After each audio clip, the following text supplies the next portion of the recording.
Well, I hadn't done a video in a while, and the reason being is Mark's been in Tampa, our son Red, and anyway, living out here in these woods, I'm on Wild Blue, which is a satellite system, and I don't have fast enough internet speed. It's fairly quick, but it's not fast enough to upload these videos.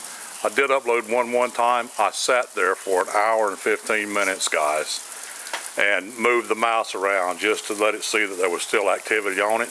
If you don't, it'll kick it out every time. But Mark will be in this evening, so possibly tomorrow we'll have these videos up. Been mowing this morning and just got the grass mowed in the yard area here, and we just pruned our oak tree up. Thing had grown so much, it had just was literally hanging in the yard almost. So we lifted it up about head high. And the hurricanes here in 2004 just ravaged that oak tree. And you can still get up underneath it and look in the top, see where it twisted the tops out of it in spots.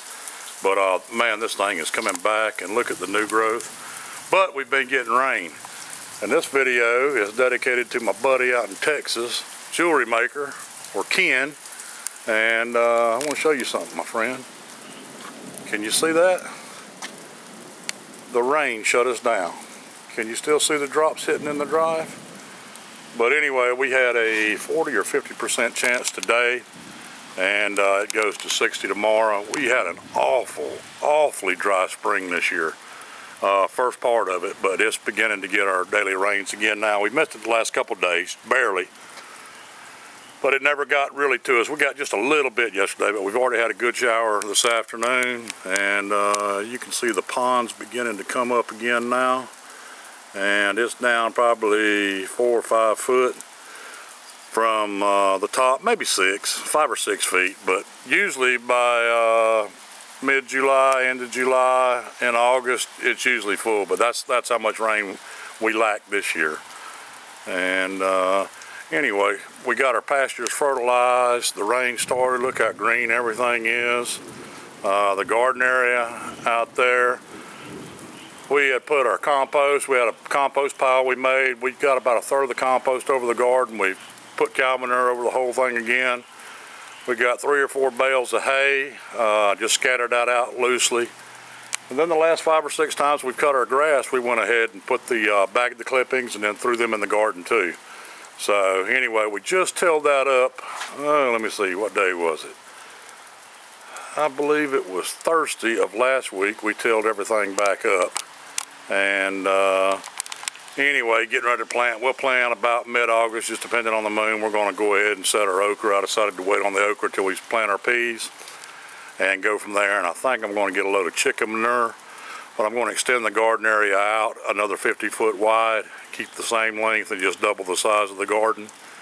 So I'll bring a load of manure in there for sure for that first planting, which will probably be next spring. I won't do anything with it until next springtime. I get all the grass tilled, the manure spread, and tilled back into the soil. And then as soon as we get through our fall garden, I'll probably go ahead and throw a load back to where we're at there too. But we'll put about 20 tons and let it lay for 2 or 3 months. Keep it keep mixing it in until it gets to the point that we can go ahead and keep planting. So anyway, I know I've shown it before, but there's our pitcher pump. We've got 2. We've got a shallow well one. That's on our deep well there. And for you guys that's got a well, now it depends on what part of the country again, but here in Florida, on a well system, our water table is usually anywhere from 6 to 20 feet. And I didn't think that we could put a pitcher pump on our deep well because it's 280 feet deep. And when we got through setting our shallow well, I was looking at the well man, he come out and showed me. I knew how to do it, I just didn't know what to put on the end, which was a well point.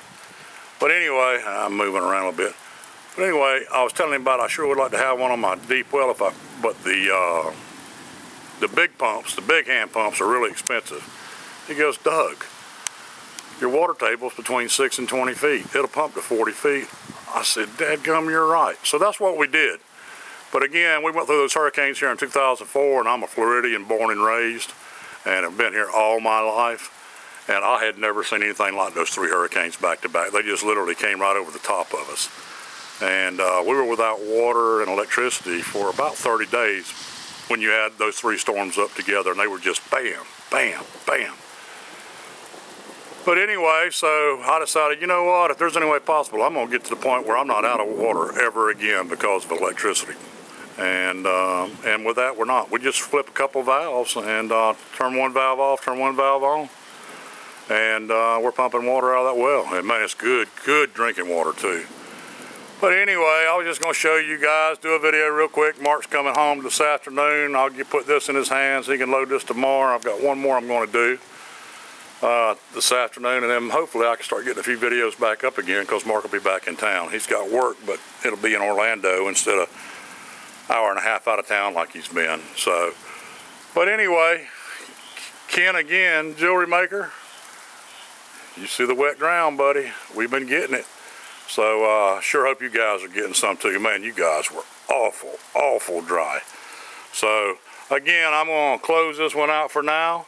And hope all of you guys are having a great day, and God bless every one of you. Y'all take care.